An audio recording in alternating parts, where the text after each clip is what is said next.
lost in the echo of words unspoken, tears in the silence, broken and fleeting. Why do the ones we need bring us pain? Love I gave freely, now just a strain. I lose myself while searching for your light. Someone else can't make these wrongs feel right. Lost in the echo of words unspoken, tears in the silence, broken and fleeting. Why do the ones we need bring us pain? Love I gave freely, now just a strain. I lose myself while searching for your light. Someone else can't make these wrongs feel right. Lost in the echo of words unspoken, tears in the silence, broken and fleeting. Why do the ones we need bring us pain? Love I gave freely, now just a strain. I lose myself while searching for your light. Someone else can't make these wrongs feel right. Lost in the echo of words unspoken, tears in the silence, broken and मुबारक हो आपको education के लिए। आने वाले दिनों में education को लेकर के जो एमपी है वो क्या करने वाली है, शॉर्ट में बता दीजिएगा। देखिए, हम ये चाहते हैं कि मुल्क के कोने कोने तक पहुँचें और हर बच्चे को जिसको मदद की ज़रूरत है उसको मदद पहुँचाएँ। ख़ास तौर पर जो बच्चे ताला तालीम हासिल करना चाहते हैं लेकिन गाइडेंस की कमी की वजह से, फाइनेंस की कमी की वजह से या एजुकेशनल इंस्टीट्यूशन ना होने की वजह से हायर एजुकेशन की तरफ नहीं जा पाते, वो हमारा प्राइम टारगेट है। हम चाहते हैं कि ऐसे तमाम बच्चों को दूर दराज के मकामात से लेकर आया जाए और बड़े बड़े इंस्टीट्यूशन में उनका दाखिला कराया जाए, उनकी फिनेंशियल मदद की जाए। हमारी कोशिश होगी कि पूरे मुल्क में इसको एक मुहिम की तरह चलाएं। इंशाल्लाह ये एक बड़ा काम एमपी करने जा रही है और कर रही है। लेकिन उसके अलावा जो सबसे ख़ास बात है जो हम लोग सोच रहे हैं वो ये है कि अगले 25 साल का एक प्लान पेश किया जाए, एजुकेशन, एम्प्लॉयमेंट, इकोनॉमिक डेवलपमेंट और ओवरऑल एम्पावरमेंट का एक कम्युनिटी में प्लान पेश किया जाए। और ख़ास तौर पर जो 100 most backward districts of India हैं जहाँ पर मुसलमानों की कसीर तादाद रहती है, वहाँ जाकर काम करें, गवर्नमेंट की हेल्प से काम करें ताकि उनको जो है गरीबी से बाहर निकाला जाए, जहालत से बाहर निकाला जाए और मेन स्ट्रीम का हिस्सा बनाया जाए इंशाल्लाह।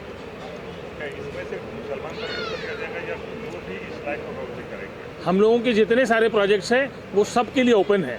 हम हर कम्युनिटी, हर जाति, धर्म, हर वर्ग के लिए काम करते हैं। लेकिन चूँकि मुसलमानों के हालात बहुत ख़राब हैं, ज़्यादा मदद की ज़रूरत है, इसलिए वो हमारा फोकस एरिया होते हैं। लेकिन we are open to everybody without any discrimination. जो बच्चे हैं, मुस्लिम जो बच्चे हैं या फैमिली हैं जो एजुकेशन को पूरी तरह नहीं कर पा रहे हैं, पूरा नहीं कर पा रहे हैं, जो बच्चे हैं उनको शुरू होते ही उसको किसी भी सिलाई की दुकान पर ये खड़ा कर देते हैं, ऐसे माँ बाप को क्या करना चाहिए? देखिए, जो है ना, गरीबी इसका सबसे बड़ा रीज़न है। प्रॉब्लम ये है कि कम्युनिटी में अराउंड 35% लोग इंतहाई गरीब हैं। तो जो आदमी गरीब होता है वो पहले पेट भरने की सोचता है, वो ये चाहता है कि 2 वक्त की रोज़ी का इंतज़ाम हो जाए, उसके बाद ही वो एजुकेशन के बारे में सोच सकता है। तो मैं पूरी कम्युनिटी से ये अपील करूँगा, ख़ास तौर पर जो हमारी ऑर्गेनाइजेशन हैं उनसे, और उसमें भी ख़ास तौर पर जो ये पीछे मतलब यानी कि पिछड़े हुए इलाकों में जो ऑर्गेनाइजेशन हैं उनको ये रिक्वेस्ट करूँगा कि ये एक तो उनकी गरीबी दूर करने के लिए कोशिश करें, उनको सपोर्ट करें और वहाँ के लोग उन बच्चों को सपोर्ट करने का काम करें। प्लस जो बच्चे आपको ऐसे दिखाई देते हैं जिनमें एजुकेशन हासिल करने की इच्छा है, मतलब जो टैलेंटेड हैं, कम से कम उनको सपोर्ट करके आगे लाएं ताकि एक कुछ सालों में उस पूरी फैमिली की जो है का नक्शा बदला जा सके, उसकी ज़िंदगी बदली जा सके। ऐसे ही bit by bit, pieces by pieces इंशाल्लाह हम जो बड़ा मंसूबा देखते हैं ना 25 साल, वो ऐसे ही हासिल होगा। और वो देखा गया कि लड़कियां, खासतौर पर लड़कियां, मुस्लिम लड़कियां बहुत कम पढ़ाई करती है, बहुत उन्हें कहते हैं बस पढ़ाई करो, उनके लिए क्या कुछ करेंगे? देखिए, ये एक मिथ है, मतलब कि मुस्लिम लड़कियां कम तालीम हासिल करती हैं, ये ज़माना पुराना हुआ, हवा हो गए। आज अगर आप ग्रेजुएशन लेवल पर मुसलमानों की एजुकेशन का रेशो देखेंगे तो उसमें 56% जो है लड़कियां हैं, 44% लड़के हैं। तो आप स्कूल लेवल पर जाएं, कॉलेज मतलब जूनियर कॉलेज पर जाएं, सीनियर कॉलेज पर जाएं, हर जगह लड़कियां ज़्यादा तालीम हासिल कर रही हैं। और मैं समझता हूँ ये बहुत पॉजिटिव है बहुत ही पुरुम्मीद है और आने वाले दिनों के लिए ये बहुत बहुत पॉजिटिव सिग्नल है कि जब ये बच्चियाँ माँ बनेंगी, जब ये बच्चियाँ नए नस्ल की परवरिश करेंगी तो ये पढ़ी लिखी होंगी और इनकी गोद से निकलने वाली नस्ल जो है वो हिंदुस्तान की सेवा करेगी और इस मुल्क को एक्चुअल में सुपर पावर जो है ना वो नई नस्ल बनाएगी इंशाल्लाह। को सारे हिंदुस्तानियों को खुसूसन मुसलमानों को तालीम पे इतनी जद्दोजहद करनी चाहिए कि एक टारगेट होना चाहिए कि 10 साल में कोई भी मुसलमान, कोई भी मुल्क का हिंदू, कोई भी पारसी, कोई हिंदुस्तानी जाहिल ना रहे। मैं उनको इस शेर के साथ नजराने अकीदत पेश करता हूँ। हज़ारों साल नरगिस अपनी बेनूरी पे रोती है, बड़ी मुश्किल से होता है चमन में दीदवर पैदा। मोहब्बत मुझे उन जवानों से है, समंदर में जो डालते हैं कमंद। मैं इदरीसी साहब को, आमिर इदरीसी साहब को सलाम करता हूँ और उनकी हिम्मत व जुरात को अल्लाह ताला मज़ीद तरक्की दे। और मैं ऐसी दुआ करता हूँ कि इस शहर में ऐसे गौहर नायाब पैदा हों और इस मुल्क की जिहालत को ख़त्म करें। और महाराष्ट्र में ख़ास तौर से बम्बई में खुसूसन ऐसे और जयाले और निराले लोग पैदा होने चाहिए जो इस मुल्क की तकदीर को बदल दें, जिहालत को बदल दें, अंधभक्ति को बदल दें। और इस मुल्क में चाहे वो सियासत हो, चाहे वो तालीम हो, चाहे माशियात हो, हर फील्ड में पढ़े लिखे लोग ऐसे आने चाहिए जो बाशऊर लोग मुल्क को दे सकें और मुल्क की तकदीर का सही फ़ैसला कर सकें। मैं आमिर इदरीसी साहब को फिर उसी शेर के साथ, खुदा तुझे किसी तूफ़ा से आशना कर दे कि तेरे मौश की बहरों में इज़्तिराब नहीं। मौलाना अजीज़ुल्लाह खान, तहफ़्फ़ुज़ मिल्लत फोरम, मुंबई। खुदा हाफ़िज़। मोस्ट इन्फ्लुएंशियल इंडियन मुस्लिम को के लिए अवार्ड रखा है और समाज बहुत अच्छा काम कर रहे हैं, उनका एक वो काम है। समाज के मैसेज है सर, क्या कहना है? देखिए, जो काम ये जो 100 मुस्लिम्स कर रहे हैं, इसको एक्नॉलेज करना चाहिए। यानी मुल्क कम्युनिटी खासकर उसको मानना चाहिए कि क्या सर्विस कर रहे हैं, ताकि इन लोगों में और जज्बा पैदा हो और ये काम कम्युनिटी और मुल्क के लिए करते रहें। आमिर इदरीसी साहब को जो सम्मान मिला है उसके लिए क्या कहना है? बिल्कुल डिज़र्विंग है। इन्होंने इतना अच्छा काम किया है मुस्लिम प्रोफेशनल्स के डिपार्टमेंट में कि नहायत ज़रूरी था उनको अवार्ड देना। Thank you. इदरीसी साहब को जो 100 मुस्लिम कम्युनिटी में से नवाजा गया है अवार्ड के लिए, क्या कहना चाहेंगे उनके बारे में? देखिए, मुझे बेपनाह खुशी है कि एक बहुत ही कम एज का आदमी, हिंदुस्तान के टॉपर्स मुस्लिम्स जो 100 आए हैं, मैं लिस्ट देख रहा था, सलमान फिल्म इंडस्ट्री से हैं, मौलाना मदनी हैं, मतलब बड़े बड़े लोग जो मुल्क के एक मायानाज मुस्लिम शख्सियात हैं, उनमें से एक नाम आमिर का आया है। नो डाउट कि आमिर जो काम कर रहे हैं एजुकेशन की फील्ड में, पूरे हिंदुस्तान में वो दिन दूर नहीं जब हमारी आवाज़ बन के वो संसद में होंगे, क्योंकि जिस तरह का उनका प्लान है मुसलमानों के तई, मुसलमान बच्चों के तई, हम बहुत बारीकी से पिछले 1 सालों से उसको देख रहे हैं। कई फंक्शंस में मैंने ये बातें अलग ऐलान कही है कि वो दिन दूर नहीं जब हिंदुस्तान के मुस्लिम नौजवानों का मुस्तकबिल आमिर के हाथ में होगा।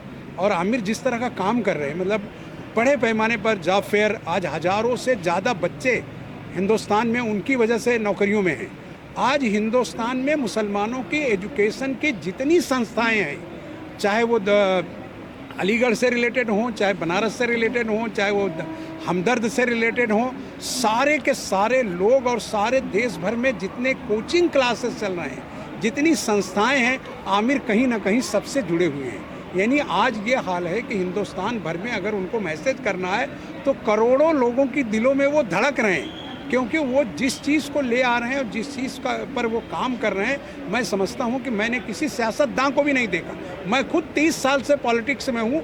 जब भी मेरी आमिर से इस बारे में बात होती है तो मुझे ऐसा लगता है कि जैसे कुदरत ने मुसलमान के बच्चों को एजुकेशन में लाने और उन पर काम करने का एक बेहतरीन सिस्टम तैयार करके आमिर के हाथ से भेज दिया है।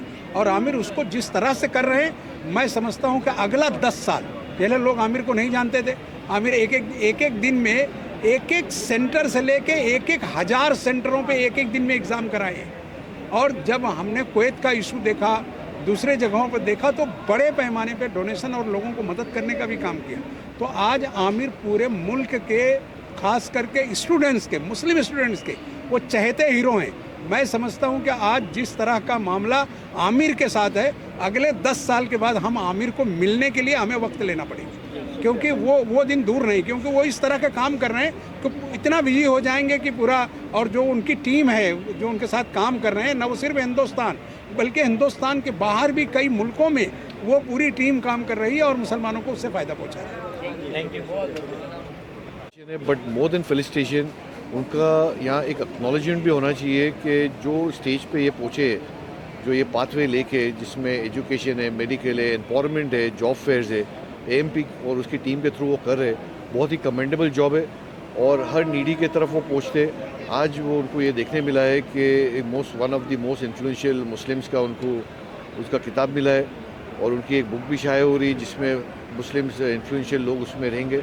और ये इन्फ्लुएंस से मैं चाहूँगा कि जो इनका प्लेटफॉर्म बना है, ये प्लेटफॉर्म से और ये ताकत से ये आगे भी और काम करे और जो लोग इनको देख के इंस्पिरेशन लेते ये कंटिन्यू रहे।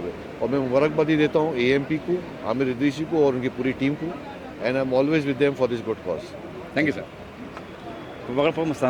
खुद अपनी जगह बहुत काबिल कदर चीज़ है, लेकिन ये अवार्ड मिलना जो है ये इस बात का सबूत है कि आमिर इदरीसी ने एएमपी कायम नहीं की है बल्कि एक अपनी पहचान बनाई है। और उन्होंने ख़ास तौर से जिस तरह से कि मैं उम्मत का और मुल्क का नाम ऊंचा किया है, उसके लिए उनकी जितनी तारीफ़ की जाए कम है। Thank you sir. को बहुत बहुत मुबारकबादी मैं पेश करना चाहूँगा आपके माध्यम से कि उनको एक 100 इन्फ्लुएंशियल के अंदर अवार्ड मिला है। बहुत बड़ी बात है, ये छोटी बात नहीं है। इतने करोड़ों की आबादी के अंदर एक अवार्ड मिलना इस तरह का, वो भी काबिल तारीफ़ बात है। उनको मुबारकबादी दे रहा हूँ, उनका काम की सराहना करता हूँ। मैं आमिर साहब को तकरीबन समझो 2012 से जानता हूँ। मैं जब आज़ाद मैदान का ये हुआ था तो मैं एक लॉयर था उस टाइम। उनका जो फॉलो अप, उनके दिल में तड़प के बेगुनाह बेकसूर लोग जो पकड़े वारिस भाई, उनको अपने को किसी भी तरह छुड़ाना है। उसके बाद 14 का चुनाव आया, मेरे लिए उन्होंने काम किया। और फिर जो आप सब देख रहे हो उसके बाद की तो दास्तान एएमपी की तरफ से जो जॉब फेयर्स और प्रोग्राम शुरू करना चाह रहे हैं, हज़ारों लोगों को जॉब प्रोवाइड किया गया है। बाद में भी ले सकते हैं। हज़ारों लोगों को जो जॉब प्रोवाइड किया है इन लोगों ने एएमपी के ज़रिए से, ये भी काबिल तारीफ़ बात है। आज बेरोज़गारी तो बढ़ती जा रही है। मोदी ने कहा था 2 करोड़ युवाओं को रोज़गार मिलेगा, वहाँ तो नहीं मिला, लेकिन आमिर भाई ने जहाँ जहाँ जॉब फेयर लगाया, मैं समझता हूँ वहाँ काफ़ी लोगों को फ़ायदा हुआ, काफ़ी युवाओं ने उससे फ़ायदा उठाया। और यही सब जो सोशल कॉज है, देखिए पॉलिटिशियन होना, सोशल एक्टिविस्ट होना ये एक बात है, और उसको काम को तब्दीली में लाना ये अलग बात है। करके दिखा, इसलिए उनका बहुत बहुत मैं उनको मुबारकबादी पेश करता हूँ, उनकी पूरी टीम को मुबारकबादी पेश करता हूँ। और हम चाहेंगे, दुआ करेंगे कि अल्लाह सुब्हानहू तआला उनके हौसले को इसी तरह बुलंद रखे और आमिर इदरीसी साहब इसी तरह काम करके आगे युवाओं के लिए, देश के लिए नाम रोशन करे और आगे बढ़े, टॉप 10 में आ जाए। एक मिनट, देखिए ये इलाहाबादिया के खिलाफ मैंने भी एक बाइट दिया है मोबाइल में मीडिया को। हमारा देश वेस्टर्न जो कल्चर है उससे भी आगे निकलता हुआ दिख रहा है मुझे। इस तरह की भाषा का प्रयोग करना कोई भी सभ्य समाज किसी कीमत पे बर्दाश्त नहीं करेगा। आप क्या बताना चाहते हो कि बच्चों को जाओ अपने माँ बाप को देखो क्या कर रहे हैं?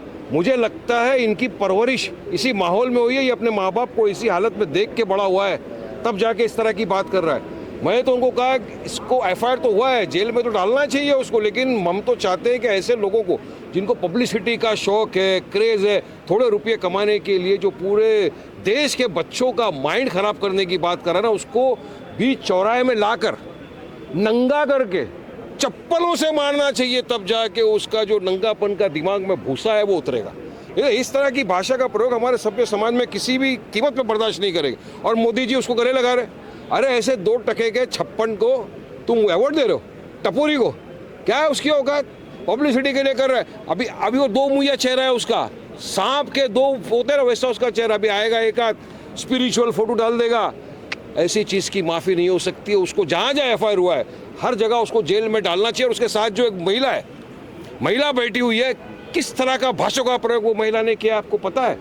कोई सभ्य समाज इसको बर्दाश्त नहीं करेगा। भारतीय होने के नाते मैं किसी भी कीमत पर इस तरह की भाषा का उपयोग किसी कीमत पर बर्दाश्त नहीं करूँगा। हमारी सरकार से मांग है कि इस तरह के जो शो होते हैं उसमें फ़ौरन रोक लगाए, पाबंदी लगाए और आगे से इस तरह के शो ना हो उसकी गवर्नमेंट सरकार पूरी तरह से ये करे और उनको बॉयकॉट करना चाहिए। जितने इनके फॉलोअर हैं इनको बॉयकॉट करेंगे, इनकी अक्ल ठिकाने आ जाएगी। उसके पहले लाओ चप्पल से नंगा करके मारो उसको, नंगेपन का शौक है उसकी पूरी अकड़ निकलेगी।